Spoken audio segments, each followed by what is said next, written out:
اعوذ باللہ من الشیطان الرجیم بسم اللہ الرحمن الرحیم الحمد للہ رب العالمین الصلاۃ والسلام علی اشرف الانبیاء والمرسلین سیدنا و نبینا و طبیب نفوسنا و حبیب قلوبنا و شفیع ذنوبنا و مقتدانا و مولانا ابی القاسم محمد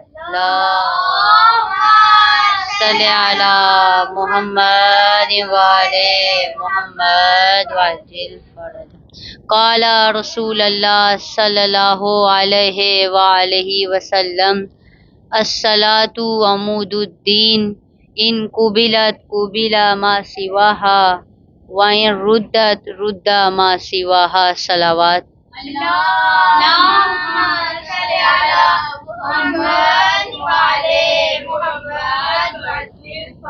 عزیزان محترم، صاحبان علم و دانش، موالیان علی و بطول و جانثاران اولاد رسول، عزادران امام حسین، صاحبان ایمان و تقوی اور میرے لیے قابل قدر و قابل احترام بہنوں، آج ہم جس اہم ترین موضوع پہ گفتگو کریں گے وہ موضوع نماز ہے۔ دینی اعمال میں نماز سب سے اہم ترین عمل ہے۔ نماز دین کا ستون ہے، نماز دین کا پلر ہے، نماز دین کا ایک اہم رکن ہے۔ نماز ایک ایسی عبادت ہے جو ہم مسلمانوں کو دن میں 5 مرتبہ خضوع و خشوع کے ساتھ اپنے پروردگار کی بارگاہ میں جانے کے قابل بنا دیتی ہے۔ یا علی اللہم صلی علی محمد وعلی محمد وعجل فرج۔ نماز پروردگار کی بارگاہ میں جانے کے قابل بنا دیتی ہے۔ اس کا مطلب یہ ہوا کہ نماز ایک ایسی اہم عبادت ہے، نماز ایک ایسی مہم عبادت ہے، نماز ایک ایسی ضروری عبادت ہے جو ہم خطا کاروں کو، جو ہم گناہگاروں کو پروردگار کی بارگاہ میں جانے کے قابل بنا دیتی ہے۔ یا علی یا علی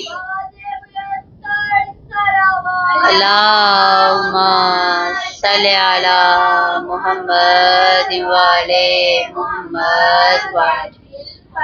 سب سے پہلے واضح کرتی چلوں کہ نماز کی اہمیت کیا ہے، نماز کی فضیلت کیا ہے، نماز کی ویلیو کیا ہے۔ What is the importance of salat? What is the value of salat?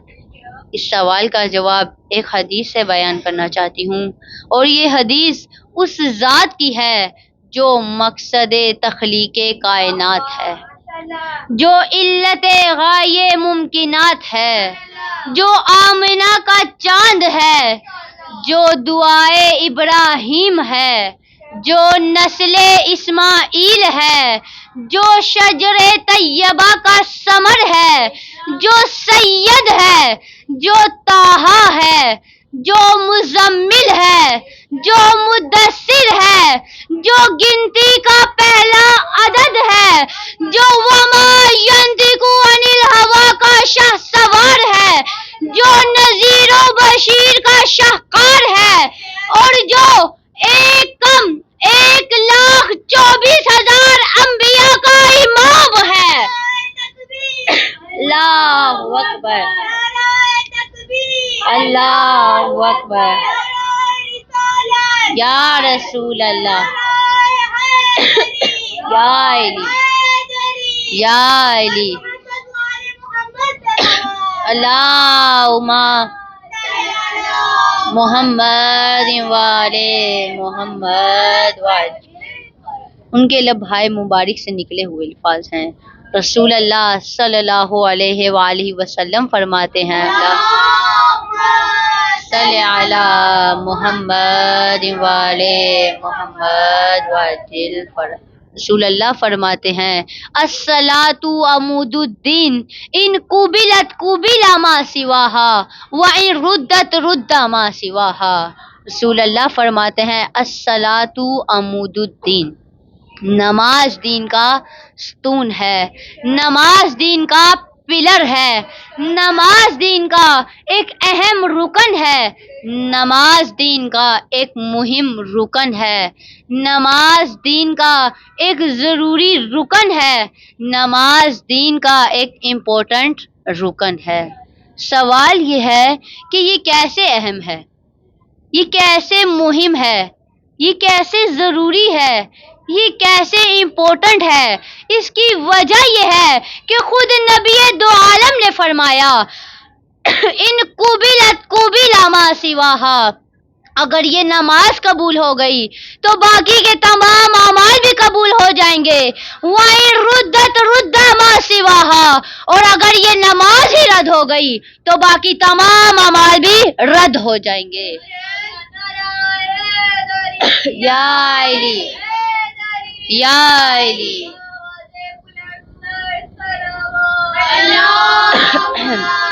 صلی علی محمد وعلی محمد وعجل فرجہم۔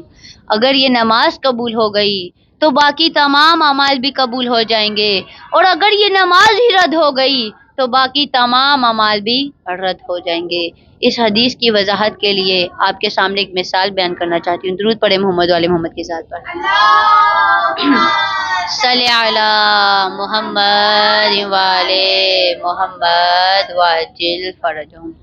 اگر ایک شخص بیرون ملک جا رہا ہے، کوئی بیرون ملک جا رہا ہو، اس کے پاس اس کا پاسپورٹ ہی نہ ہو، اور اگر پاسپورٹ ہو تو وہ جعلی ہو، اور اس کے پاس اگرچہ کتنا ہی مقدس ترین سامان کیوں نہ ہو، چاہے اس کے سامان میں قرآن مجید ہی کیوں نہ ہو، چاہے اس کے سامان میں نہج البلاغہ ہی کیوں نہ ہو، چاہے اس کے سامان میں صحیفہ سجادیہ ہی کیوں نہ ہو، چاہے اس کے سامان میں حرز جواد ہی کیوں نہ ہو، چاہے اس کے سامان میں نعت علی کی تسبیح ہی کیوں نہ ہو، اور چاہے اس کے سامان میں خاک شفا کا سجدہ گاہ ہی کیوں نہ ہو، اس کا سب کچھ رد کر دیا جائے گا۔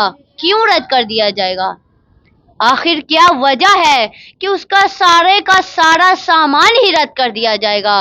تو توجہ فرمائے، اس کی وجہ یہ ہے کہ اس کے سفر کا جو عمود تھا، اس کے سفر کا جو اصلی رکن تھا، اس کے سفر کا جو اہم رکن تھا، جو اس کا پاسپورٹ تھا، وہی اس کے پاس نہیں تھا، اور اگر پاسپورٹ تھا تو وہ جعلی تھا۔ اب اگرچہ یہ قرآن ساتھ لے جائے تب بھی بارڈر کراس نہیں کر سکتا، یہ نہج البلاغہ ساتھ لے جائے تب بھی بارڈر کراس نہیں کر سکتا، یہ صحیفہ سجادیہ ساتھ لے جائے تب بھی بارڈر کراس نہیں کر سکتا، یہ حرز جواد ساتھ لے جائے تب بھی بارڈر کراس نہیں کر سکتا، یہ نعت علی کی تسبیح ساتھ لے جائے تب بھی بارڈر کراس نہیں کر سکتا، یہ خاک شفا کا سجدہ گاہ ساتھ لے جائے تب بھی بارڈر کراس نہیں کر سکتا، اس کا سب کچھ رد کر دیا جائے گا۔ اگر آپ کو میری بات پہ یقین نہیں آتا تو آپ ایک تیچی لیں اور اس میں یہ سارا مقدس ترین سامان رکھیں، قرآن مجید رکھیں، نہج البلاغہ رکھیں، صحیفہ سجادیہ رکھیں، نعت علی کی تسبیح ہاتھ میں پکڑ لیں، اور ہاتھوں میں عقیقی انگوٹھیاں پہن لیں، اور بغیر پاسپورٹ کے مجھے امریکہ جا کر دکھائیں۔ بغیر پاسپورٹ کے آپ امریکہ جا سکتے ہیں؟ بتائیے گا، جا سکتے ہیں؟ تو جب اس دنیا کی چھوٹی سی گزرگاہ سے آپ بغیر پاسپورٹ کے نہیں گزر سکتے تو پھر اس بات کا یقین کر لیں کہ روز محشر، روز جزا و سزا، بغیر نماز کے، بغیر پاسپورٹ کے آپ پل صراط سے نہیں گزر سکتے، بغیر نماز کے آپ قیامت کی ہولناک جگہوں سے نہیں گزر سکتے۔ یا علی یا علی اللہم صلی علی محمد والے محمد وعجل فرجہم۔ جب پروردگار کی بارگاہ میں ہم اپنے اعمال لے کر جائیں گے، اپنے روزے لے کر جائیں گے، اپنی عبادتیں لے کر جائیں گے، اپنی نمازیں لے کر جائیں گے، اپنی عزاداری لے کر جائیں گے، اپنا ماتم لے کر جائیں گے، اپنی تلاوتیں لے کر جائیں گے، اپنی سخاوتیں لے کر جائیں گے، لیکن جو عمود دین ہے، جو دین کا اصل رکن ہے، جو نماز ہے، اگر نماز ہی رد ہو گئی تو باقی کی تمام اعمال بھی رد کر دیے جائیں گے، اور اگر یہ نماز قبول ہو گئی تو باقی کے تمام اعمال بھی قبول ہو جائیں گے۔ ایک مثال سے واضح کرتی چلوں، ایک بہت ہی سادہ سی مثال جس سے تمام لوگ آشنا ہیں۔ درود پڑھے محمد والے محمد کے ذات پر، صلی علی محمد والے محمد وعجل فرجہم۔ سوئی اور دھاگے کا جس طرح سے تعلق ہے، بالکل اسی طرح سے نماز کا اور دوسری عبادات کا تعلق ہے۔ نماز کا اور دوسری عبادات کا تعلق بالکل ایسے ہے جیسے سوئی اور دھاگے کا تعلق ہے۔ جو میری بہنیں کپڑے سلائی کرتی ہیں وہ عموماً جانتی ہوں گی کہ کپڑے میں جس جس جگہ سے سوئی گزرتی جاتی ہے، آسانی سے وہاں سے دھاگا بھی گزر جاتا ہے۔ ایسے ہی ہے، گزر جاتا ہے، جہاں سے سوئی گزرتی جاتی ہے وہاں سے دھاگا بھی گزرتا جاتا ہے، لیکن جس جگہ پہ سوئی رک جاتی ہے وہاں سے دھاگا نہیں گزر سکتا۔ بالکل اسی طرح روز محشر جہاں جہاں ہماری نماز قبول ہوتی جائے گی وہاں باقی کے تمام اعمال بھی قبول ہوتے جائیں گے، اور جہاں یہ ہماری نماز ہی رد کر دی جائے گی وہاں باقی کے تمام اعمال بھی رد کر دیے جائیں گے۔ درود پڑھے محمد والے محمد پر، صلی علی محمد والے محمد وعجل۔ امام محمد باقر علیہ السلام فرماتے ہیں، نماز کی اہمیت کے متعلق امام محمد باقر علیہ السلام فرماتے ہیں، بنی الاسلام علی خمسۃ الاشیاء، علی الصلاۃ والزکاۃ والحج والصوم والولایہ۔ قال زرارۃ فقلت ای شیء من ذلک افضل؟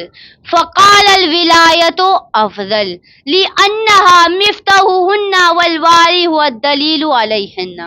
امام محمد باقر علیہ السلام فرماتے ہیں، بنی الاسلام علی خمسۃ الاشیاء، دین اسلام کی بنیاد 5 چیزوں پر ہے۔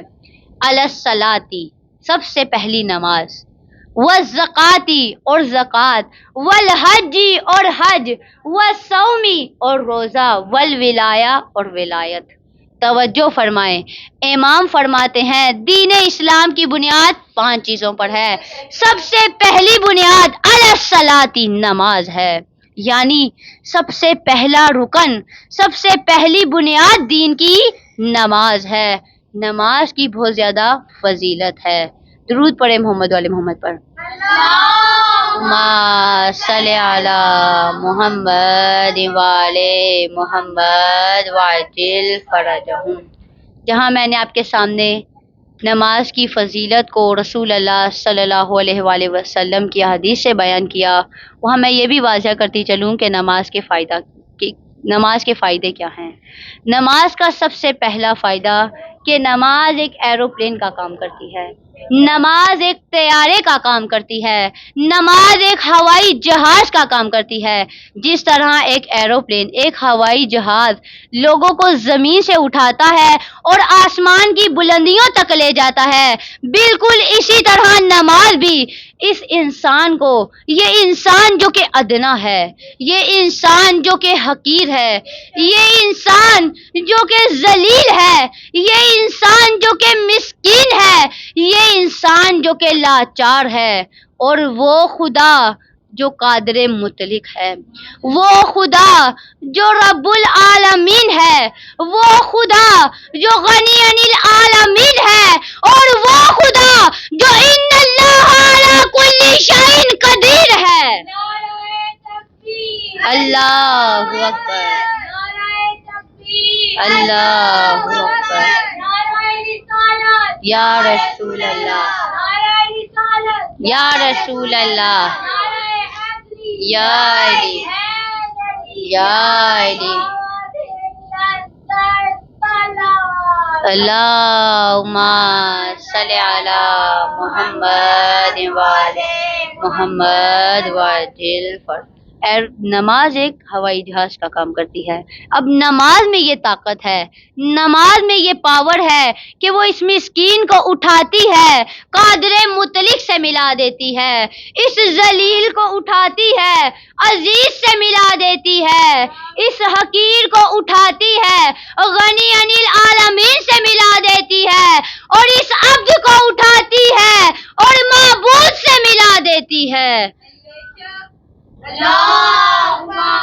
صلی علی محمد وعلی محمد وعجل فرج۔ نماز میں یہ طاقت ہے کہ وہ اس عبد کو اٹھاتی ہے اور معبود سے ملا دیتی ہے۔ مناجات امیر المومنین میں مولا کائنات، مطلوب کل طالب، غالب علی کل غالب، علی ابن ابی طالب فلسفہ دعا اور فلسفہ نماز بیان کرتے ہیں۔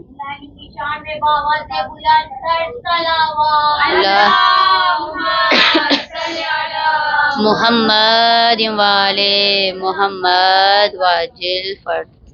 فلسفہ دعا جو کہ روح نماز ہے۔ حدیث میں ہے کہ جو شخص نماز کے بعد دعا نہیں کرتا اس کی نماز اس کے منہ پہ مار دی جاتی ہے، کیونکہ دعا روح نماز ہے۔ رسول اللہ صلی اللہ علیہ وآلہ وسلم صلی علی محمد وعلی محمد وعجل۔ مولا علی علیہ السلام کے بارے میں فرماتے ہیں انا مدینۃ العلم و علی بابھا، کہ میں علم کا شہر ہوں اور علی اس کا دروازہ ہے۔ میری بہنوں توجہ کرو، اب جو علم کا دروازہ ہے وہ ہمارے لیے اس بات کو کھول رہا ہے کہ نماز وہ ہے جو عبد کو معبود سے ملا دیتی ہے، جو مملوک کو مالک سے ملا دیتی ہے، جو مرزوق کو رازق سے ملا دیتی ہے، جو مرحوم کو رحمان سے ملا دیتی ہے، جو مذنب کو غفار سے ملا دیتی ہے، جو خطا کار کو ستار سے ملا دیتی ہے، جو مربوب کو رب سے ملا دیتی ہے، جو محب کو محبوب سے ملا دیتی ہے، جو عاشق کو معشوق سے ملا دیتی ہے، جو صغیر کو کبیر سے ملا دیتی ہے، جو ضعیف کو قوی سے ملا دیتی ہے، جو ذلیل کو عزیز سے ملا دیتی ہے، اور جو سائل کو موتی سے ملا دیتی ہے۔ اور نماز وہ ہے جو ان خاک نشینوں کو مصلی سے اٹھاتی ہے، رب ذوالجلال والاکرام سے ملا دیتی ہے۔ حیدر حیدر حیدر حیدر حیدر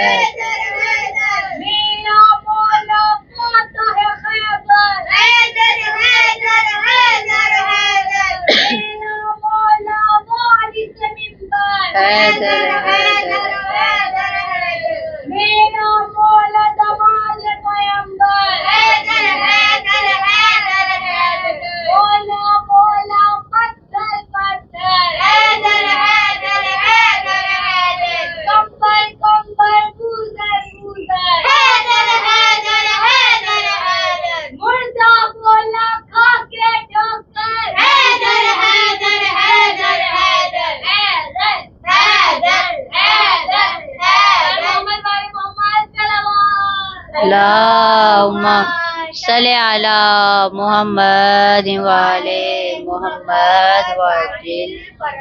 اور یہی انسان کا مقصد حیات ہے۔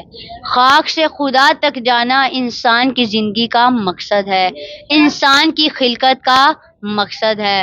اللہ تعالیٰ سورہ بقرہ کی آیت نمبر 29 میں ارشاد فرماتا ہے هو الذی خلق لکم ما فی الارض جمیعا، هو الذی، اللہ وہ ہے، خلق لکم، جس نے تمہارے لیے خلق کیا، فی الارض جمیعا، جو کچھ زمین میں ہے سب کا سب، ما فی الارض جمیعا، جو کچھ زمین میں ہے سب کا سب انسان کے لیے پیدا کیا ہے۔ اور پھر اللہ تعالیٰ سورہ جاثیہ کی آیت نمبر 13 میں ارشاد فرماتا ہے وَسَخَرَ لَكُم مَّا فِي السَّمَاوَاتِ وَمَا فِي الْأَرْضِ جَمِيعًا، کہ جو کچھ زمین و آسمان میں ہے وہ سب کچھ انسان کے لیے ہے۔ پروردگار فرماتا ہے زمین و آسمان میں جو کچھ ہے وہ سب کچھ انسان کے لیے ہے۔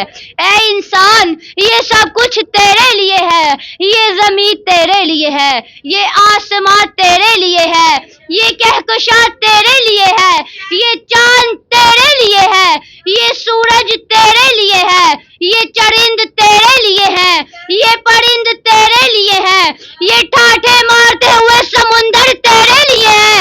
اے انسان یہ سب کچھ تیرے لیے ہے۔ یا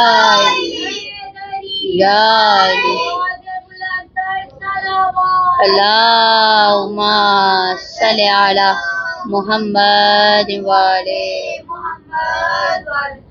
غور کرنے کی بات ہے، جب سب کچھ انسان کے لیے ہے تو پھر انسان کس کے لیے ہے؟ پروردگار سورہ ذاریات کی آیت نمبر 56 میں ارشاد فرماتا ہے وَمَا خَلَقْتُ الْجِنَّ وَالْإِنسَ إِلَّا لِيَعْبُدُونِ۔ پروردگار فرماتا ہے اے انسان یہ زمین تیرے لیے ہے، یہ آسمان تیرے لیے ہے، یہ چرند تیرے لیے ہے، یہ پرند تیرے لیے ہے، یہ کہکشاں تیرے لیے ہے، یہ چاند تیرے لیے ہے، یہ سورج تیرے لیے ہے، یہ پھل تیرے لیے ہے، یہ پھول تیرے لیے ہے، یہ ٹھاٹھے مارتے ہوئے سمندر تیرے لیے ہے۔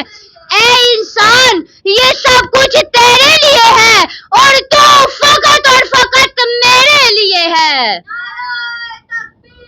اللہ اکبر، اللہ اکبر، یا رسول اللہ، یا رسول اللہ۔ سب مل کے جواب دیں یا علی، یا علی۔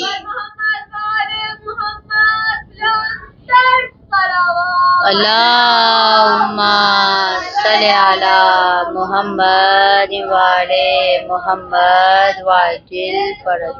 اے انسان یہ سب کچھ تیرے لیے ہے اور تو فقط اور فقط مجھ رب کے لیے ہے۔ بقول حکیم امت علامہ محمد اقبال کے نہ تو زمین کے لیے ہے نہ آسماں کے لیے، نہ تو زمین کے لیے ہے نہ آسماں کے لیے، یہ جہاں ہے تیرے لیے تو نہیں جہاں کے لیے، نہ تو زمین کے لیے ہے نہ آسماں کے لیے، نہ تو زمین کے لیے ہے نہ آسماں کے لیے، یہ جہاں ہے تیرے لیے تو نہیں جہاں کے لیے، رہے گا راوی نیل و فرات میں کب تک، رہے گا راوی نیل و فرات میں کب تک، تیرا سفینہ کے ہے بحرے بے قراں کے لیے۔ درود پڑھے محمد والی محمد پر صلی علی محمد وعلی محمد وعجل فرجہم۔ تو نماز بندگی خدا کا ذریعہ ہے، نماز قرب خدا کا ذریعہ ہے۔ رسول اللہ صلی اللہ علیہ وآلہ وسلم فرماتے ہیں صلی علی محمد وعلی فرجہم۔ رسول اللہ فرماتے ہیں الصلاۃ معراج المومن، کہ نماز مومن کی معراج ہے، یعنی نماز انسان کو پستی سے بلندی تک لے جاتی ہے، نماز انسان کو ذلت سے عزت تک لے جاتی ہے، نماز انسان کو زوال سے کمال تک لے جاتی ہے، نماز انسان کو ناقص سے کامل تک لے جاتی ہے، نماز انسان کو اسفل سافلین سے اعلی علیین تک لے جاتی ہے، اور نماز انسان کو خاک سے خدا تک لے جاتی ہے۔ یا علی، یا علی۔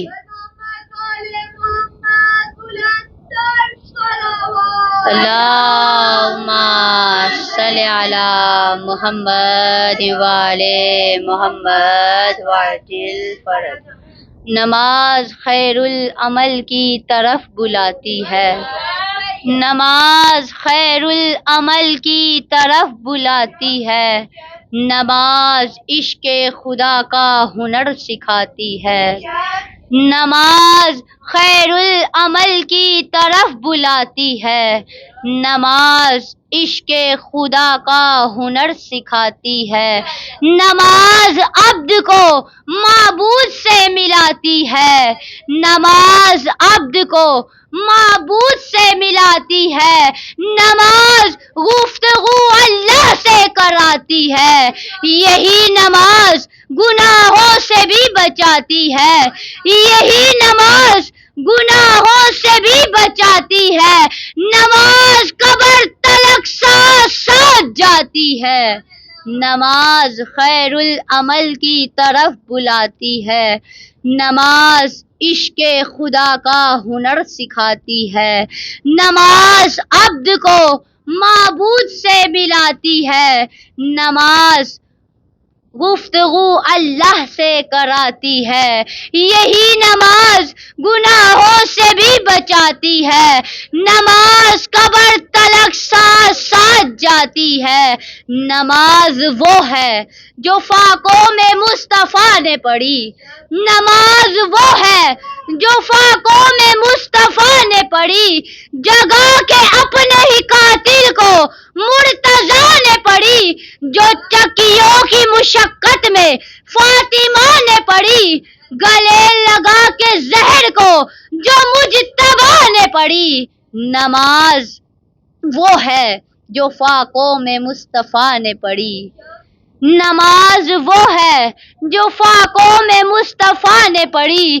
جگا کے اپنے ہی قاتل کو مرتضیٰ نے پڑھی، جو چکیوں کی مشقت میں فاطمہ نے پڑھی، گلے لگا کے زہر کو جو مجتبیٰ نے پڑھی، جو چاہتا ہے کہ عظمت نماز کی دیکھے، جو چاہتا ہے کہ عظمت نماز کی دیکھے، میرے حسین کا وہ سجدہ آخری دیکھے،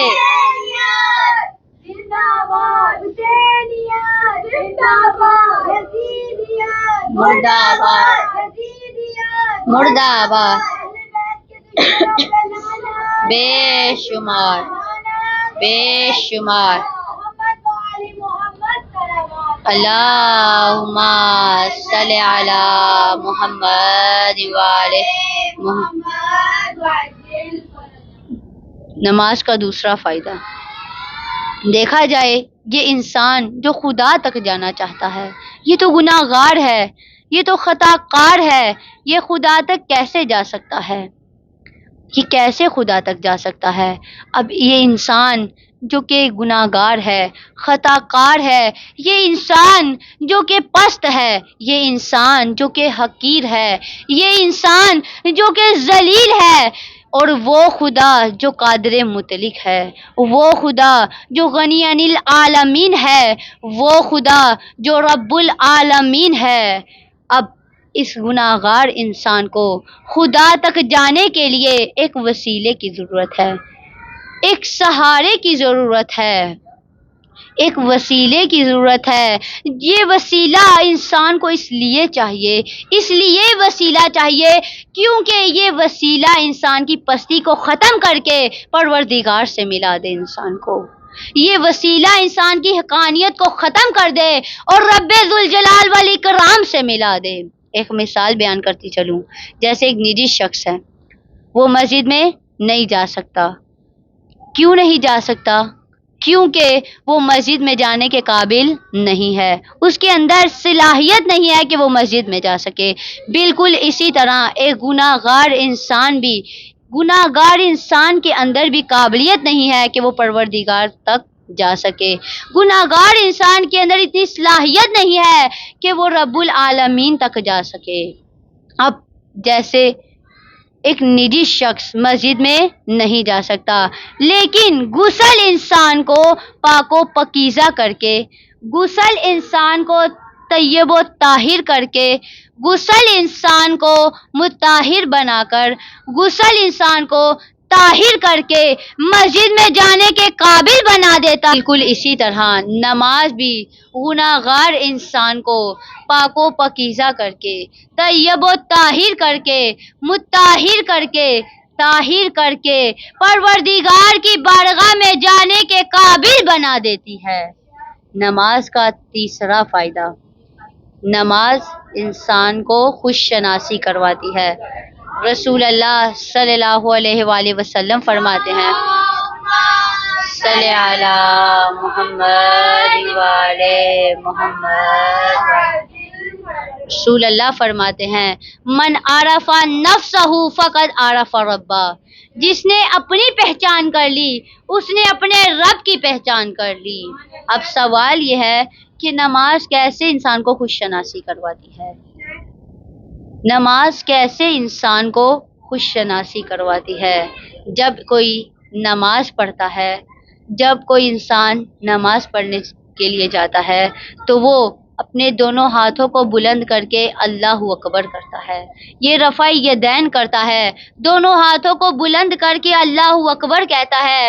اب یہ ہاتھوں کو بلند کرنا کوئی رسم نہیں ہے، یہ ہاتھوں کو بلند کرنا کوئی عادت نہیں ہے، یہ رفع یدین کرنا کوئی روٹین نہیں ہے، بلکہ یہ نماز کا پیغام ہے نمازی کے لیے، یہ نماز کا میسج ہے نمازی کے لیے کہ یہ جو ہاتھوں کو بلند کر کے اللہ اکبر کہنا ہے، یہ دراصل میں کہہ رہا ہے، اے معبود، میں نے ہر شے سے اپنے ہاتھ اٹھا لیے ہیں، میں کسی بھی چیز کا مالک نہیں ہوں، کوئی بھی چیز میری نہیں ہے، اگر کوئی مالک ہے تو وہ تیری ذات ہے، اگر کوئی اکبر ہے تو وہ تیری ذات ہے، اگر کوئی خدا ہے تو وہ تیری ذات ہے، میں کچھ بھی نہیں ہوں، میں کسی بھی چیز کا مالک نہیں ہوں۔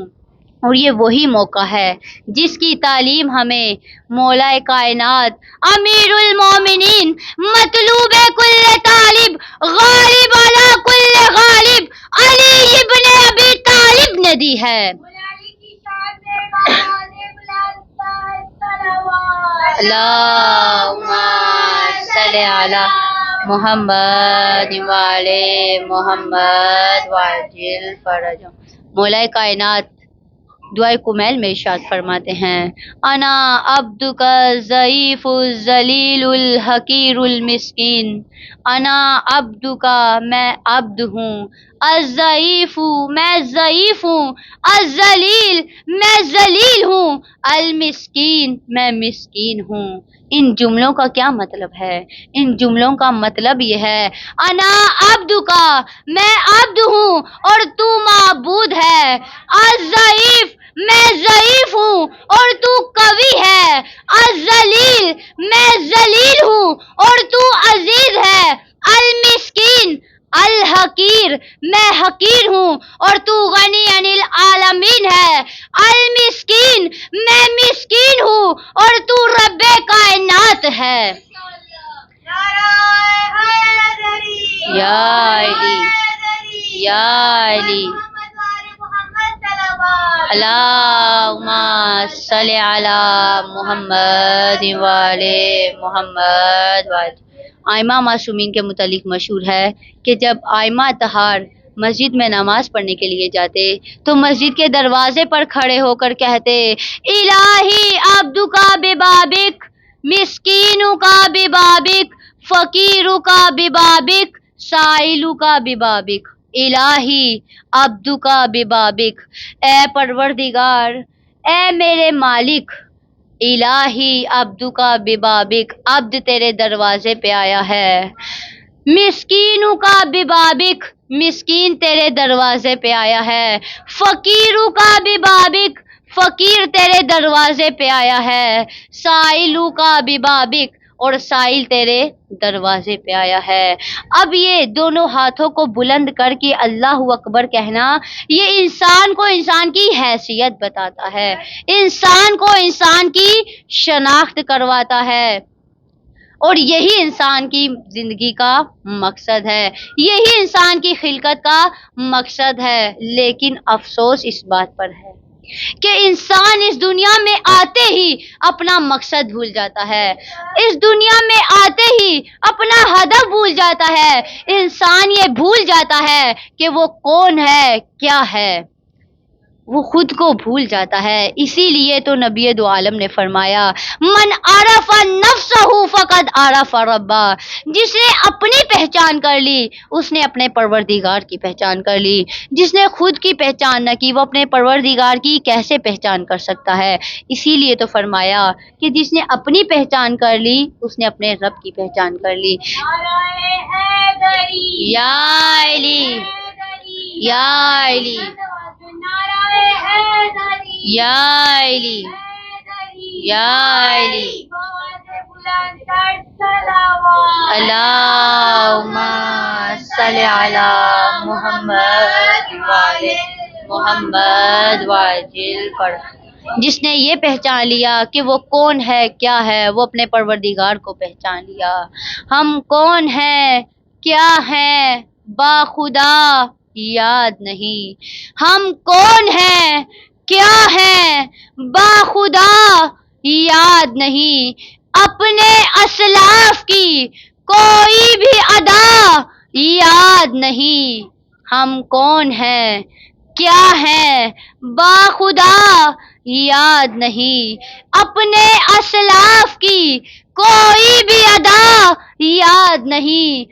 ہاں گر ہے یاد تو کافر کے ترانے ہیں بس۔ ہاں گر ہے یاد تو کافر کے ترانے ہیں بس۔ ہے نہیں یاد تو مسجد کی صدا یاد نہیں۔ بنتے حوا کو نچاتے ہیں سرے محفل میں ہم، بنتے حوا کو نچاتے ہیں سرے محفل میں ہم۔ کتنے سنگ دل ہیں کہ رسم حیا یاد نہیں۔ ہم کون ہیں، کیا ہیں، باخدا یاد نہیں۔ اپنے اسلاف کی کوئی بھی ادا یاد نہیں۔ ہاں گر ہے یاد تو کافر کے ترانے ہیں بس۔ ہے نہیں یاد تو مسجد کی صدا یاد نہیں۔ بنتے حوا کو نچاتے ہیں سرے محفل میں ہم۔ کتنے سنگ دل ہیں کہ رسم حیا یاد نہیں۔ آج اپنی ذلت کا سبب یہی ہے شاید، آج اپنی ذلت کا سبب یہی ہے شاید۔ سب کچھ ہے یاد مگر صرف خدا یاد نہیں۔ اللہ اکبر اللہ اکبر اللہ اکبر۔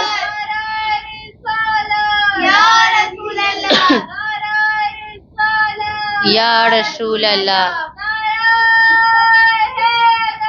یا علی یا علی اللہم صلی علی محمد وعلی محمد وعلی۔ بس آپ کی زحمتوں کا تمام کرتی چلوں، چند جملے مصائب کے عرض کرنا چاہتی ہوں۔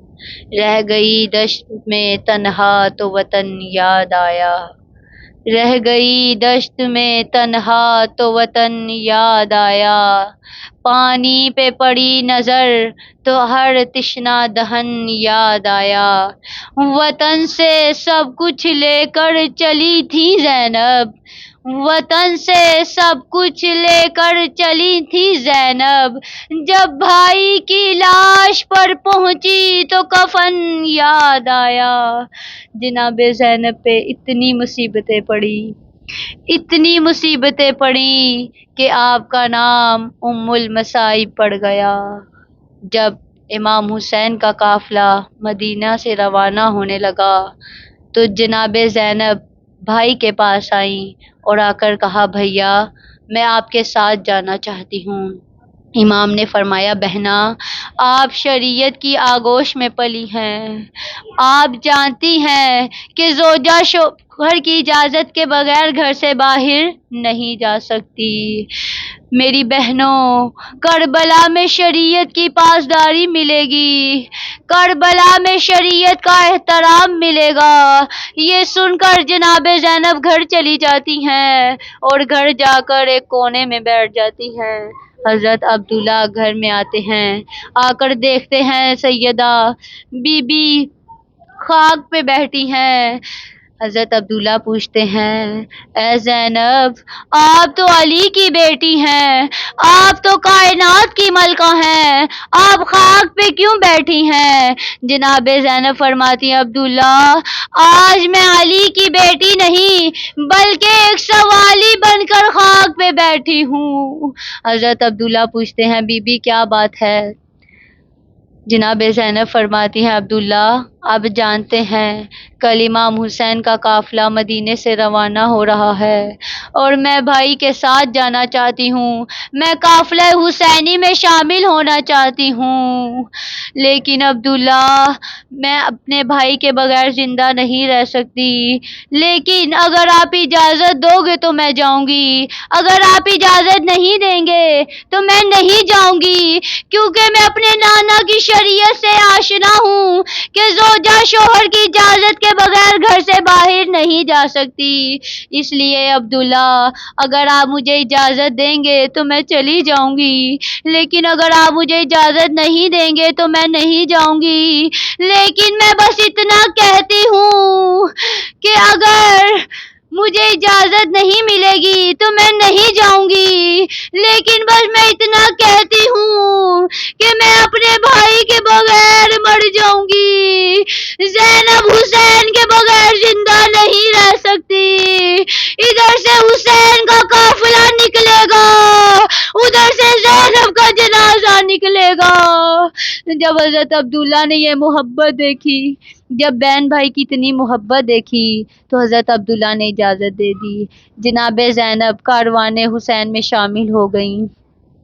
قافلہ روانہ ہوا، ابھی کچھ دور ہی قافلہ چلا تھا کہ دور سے دو گھڑ سوار آتے دکھائی دیے۔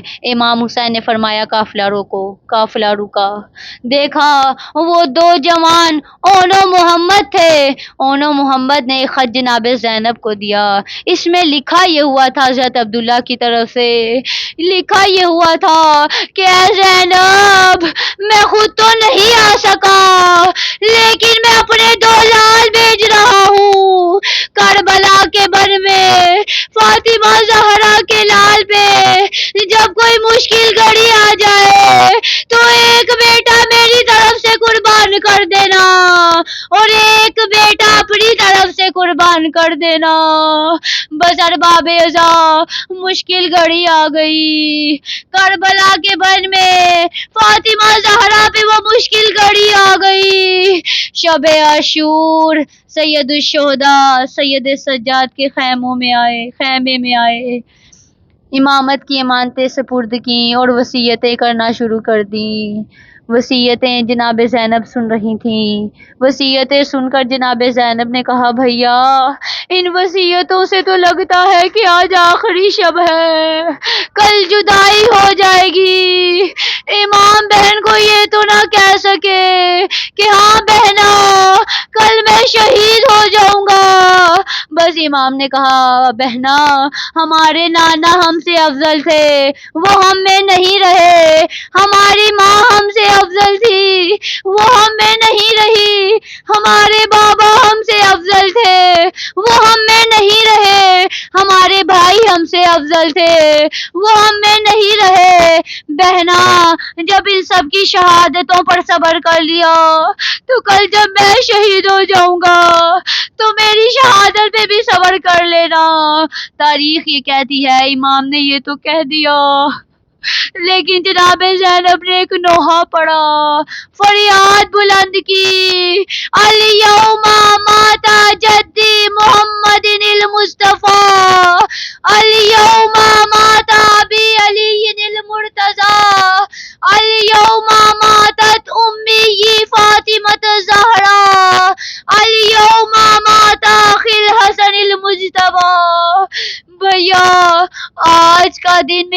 کسی مصیبت سے کم نہیں. آج کے دن تو میرے لیے نانا رسول خدا مارے گئے. آج کے دن تو میرے لیے بابا علی مارے گئے. آج کے دن تو میرے لیے ماں فاطمہ ماری گئی. بھیا جب نانا اس دنیا سے گئے تھے تو ماں تھی سنبھالنے والی. جب ماں اس دنیا سے گئی تھی تو بابا تھے سنبھالنے والے. جب بابا اس دنیا سے گئے تو دو بھائی تھے سنبھالنے والے. بھیا کل جب آپ شہید ہو جاؤ گے تو زینب کس کے سہارے زندہ رہے گی؟ کل جب آپ شہید ہو جائیں گے تو زینب کس کے سہارے زندہ رہے گی؟ کیونکہ مدینے سے یہ کہہ کر آئی تھی کہ بھائی کے بغیر زندہ نہیں رہ سکتی. بس ارباب ازا اس قدر روئی، اس قدر آہو بکا کی کہ جناب زینب پہ غشی طاری ہو گئی. جناب زینب بے ہوش ہو گئی. سید الشہداء ہوش میں لائے. کیسے ہوش میں لائے؟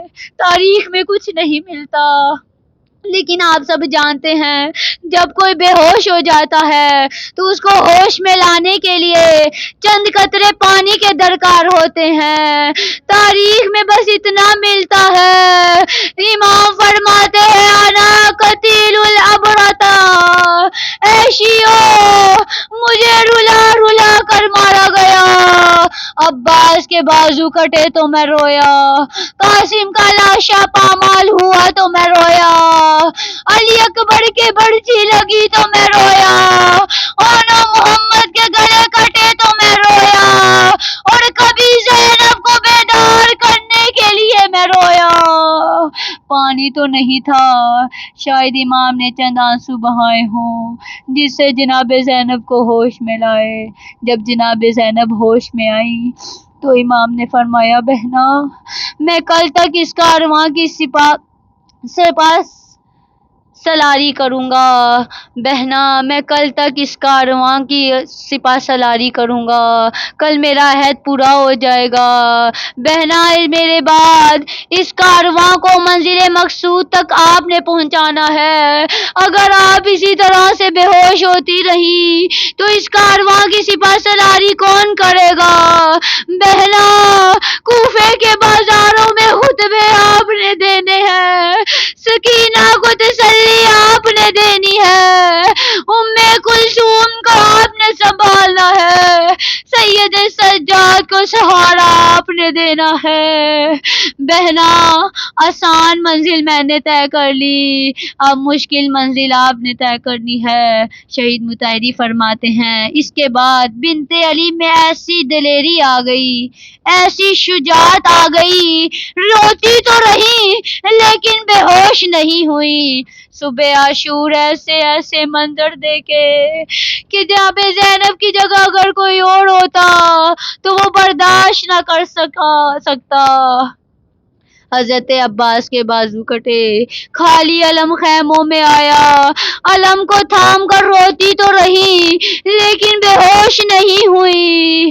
قاسم کا لاشا پامال ہوا، روتی تو رہی لیکن بے ہوش نہیں ہوئی. ارباب ازا ایک وقت ایسا بھی آیا کہ جب جناب زینب روئی بھی نہیں، اور یہ وہ موقع یہ ہے کہ جب سید الشہداء اور محمد کے لاشیں خیموں میں لائے، امام نے کہا بہنا دیکھو تو صحیح آپ کے شہزادوں نے کس طرح سے قربانی دی ہے. بیٹوں کی لاش پہ آئی تو صحیح لیکن روئی نہیں، اور ایک سخت منزل آ گئی، اس سے بھی سخت منزل آ گئی جسے زینب برداشت نہ کر سکی. اور یہ وہ وقت تھا کہ جب علی اکبر گھوڑے کی زین سے زمین پر گرے تھے اور آواز دے کر کہا علیکہ منی السلام. اے بابا علی اکبر کا آخری سلام قبول کیجئے. حسین ابن علی اکبر کی لاش پہ جاتے ہیں.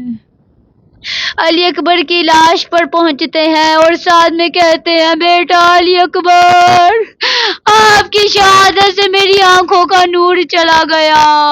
استاد محترم آغا سید جواد نقوی فرماتے ہیں کہ یہ وہ موقع تھا، اس موقع پہ جناب زینب کے سر سے چادر اتر گئی جب جناب سید الشہداء نے جوان بیٹے کا لاشا اٹھانا چاہا، لاشا نہیں اٹھایا جاتا، پھر لاشا اٹھانا چاہا، لاشا نہیں اٹھتا۔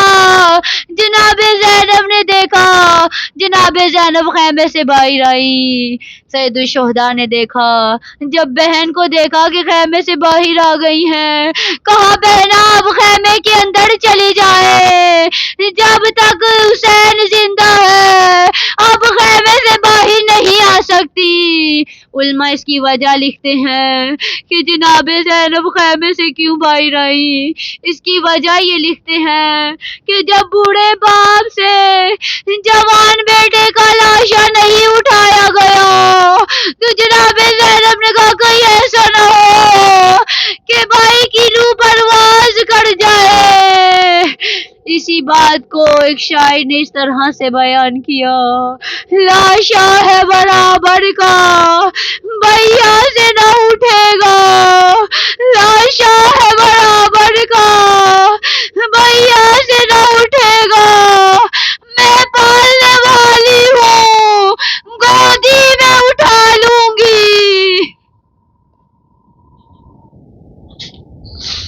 اعلیٰ لعنت اللہ علی قوم الظالمین۔